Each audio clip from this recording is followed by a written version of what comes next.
지면으로 알아보는 인천 소식 신문 속 뉴스입니다. 각 신문사별 헤드라인입니다.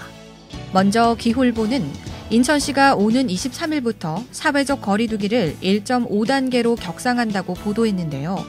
서울시와 경기도는 19일부터 1.5단계가 시행되며 확진자 발생이 거의 없는 강화군과 옹진군은 현재와 같은 1단계가 당분간 유지된다고 신문은 전했습니다. 경인일보는 인천시가 아동돌봄 사각지대 해소를 위한 지역돌봄 협의체를 구성하라는 정부 독촉에 꿈쩍도 하지 않는다고 보도했는데요. 미추홀구 라면형제 화재 사고까지 겪은 시가 아동돌봄 정책에 안일하게 대응하고 있다는 지적이 나오고 있다고 신문은 전했습니다. 인천일보는 인천항공미래가 갈림길에 섰다고 보도했는데요. 이 소식 잠시 후에 자세히 알아봅니다. 중부일보는 송도 기숙사 건립 주체가 민간으로 결정됐다고 전했는데요. 이 소식도 잠시 후에 자세히 알아봅니다. 그럼 인천일보 기사 자세히 살펴봅니다.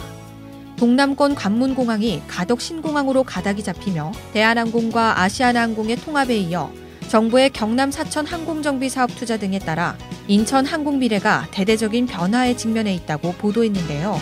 이에 인천시는 동남권 신공항 필요성에 수긍하지만 정부의 신중한 검토를 요구하는 가운데 시장 경제를 바탕으로 한 인천공항 경제권과 항공정비 등을 차근히 준비 중이라고 신문은 전했습니다.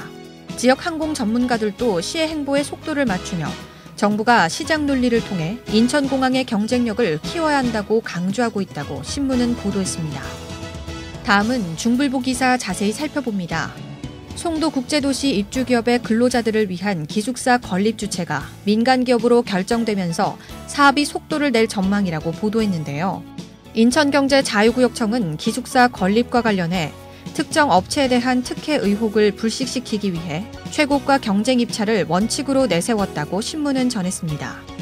이에 대해 이원재 인천경제청장은 특혜 시비를 줄이기 위해 부지의 적정한 규모, 가격 등을 검토한 뒤 경쟁 입찰로만 진행할 계획이며 단순 기숙사에서 벗어나 다양한 여가 활동을 즐길 수 있는 기숙사가 될 수 있게 공급과 수요는 시장 경제에 맡기겠다고 말했다고 신문은 보도했습니다.